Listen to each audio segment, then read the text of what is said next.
በሰባተኛው ጠቅላላ ምርጫ ድምጽ ለመስጠት በኦሮሚያ ክልል ዜጎች በስፋት የመራጭነት ምዝገባ እያካሄዱ ይገኛሉ። ምርጫው ተአማኒ ዲሞክራሲያዊና ሰላማዊ ሆኖ እንዲጠናቀቅ የክልሉ መንግስትም ከተፎካካሪ የፖለቲካ ፓርቲዎች ጋር እየሰራ ነው። የምርጫ ቀን እስከሚመስል ድረስ ነበር ህዝብ ተሰልፈው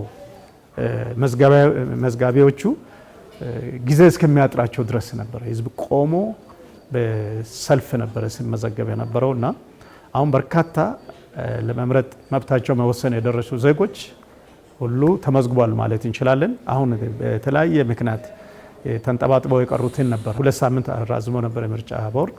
ያንንም ቀን ተጠቅመን የቀሩ ዜጎች መብታቸውን ሳይወስኑ እንዳይቀሩ እድሉን ሳይጠቀሙ እንዳይቀሩ መረጃ እየሰጠናቸው መጥቶ እየተመዘገቡ ናቸው። ሰላማዊ ዲሞክራሲያዊ የህዝብ ተሳትፎ ደግሞ የሚገለጽበት መሆን አለበት ብለን ህዝባችን እንትን አድርገናል ማለት ነው። ውይይት አድርገናል። ከዚህ የተነሳ አሁን ያለው ወደፊት የምናካሄደው ምርጫ ላይ ህዝቡ ተነሳሽነት አለው ማለት ነው ሄዶ ለማምረጥ። ከዚህ ቀደም በመንግስትና በተፎካካሪ የፖለቲካ ፓርቲዎች መካከል ሰፊ ልዩነት ይታይ ነበር የሚሉት አመራሮቹ አካባቢያቸውን መነሻ በማድረግ አሁን ላይ ይህ ታሪክ ሆኗል ይላሉ። ተፎካካሪ ፓርቲዎች መንግስትን እንደ ጠላት ወይም ደግሞ የራሳቸውን አላማ እንዳይገልጹ እንቅፋት እንደሚሆንባቸው ነበር ሲያስቡ የነበረው።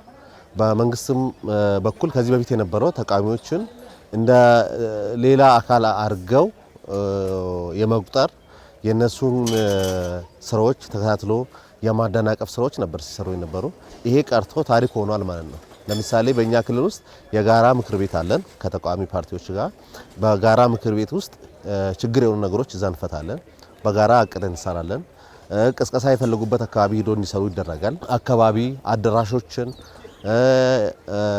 የሚዲያ ስራዎችን እንዲሰሩ በቅንጅት እየሰራን ነው የምንገኘው። የዲሞክራሲ ኤክሰርሳይዝ የምናደርግበትም ስለሆነ ዲሞክራቲክም እንዲሆን ፍጹም ከሁሉም ጋር ተቀናጅተን ነው እየሰራን ያለ ነው። ተፎካካሪ ፓርቲዎችም ጋር ስናይ ምክር ቤት አቋቁመናል።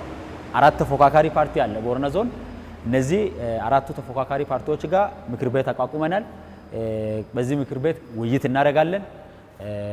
ያሉ ችግሮችም ካሉ ቀጣይ መስተካከል ያለባቸው ነገሮችም ካሉ በጋራ ሆነን በሰላም እየሰራን ነው ያለነው። እስካሁን ባከናወነው አፈጻጸም ቦረና ዞን ጥሩ ደረጃ ላይ ያለው ዞን ነው። ይሄን ያስቀጥለን ምርጫው ሰላማዊ ተአማኒነት እንዲሆንና ዲሞክራቲክ እንዲሆን በእኛ በኩል መስራት ያለብንን ሁሉ ከባለድርሻ አካላቶች ጋር ተቀናጅተን እየሰራን ነው ያለው። ምርጫው ሰላማዊ ሆኖ እንዲጠናቀቅም ሁሉም የበኩሉን ኃላፊነት እንዲወጣ ጥሪ ቀርበዋል።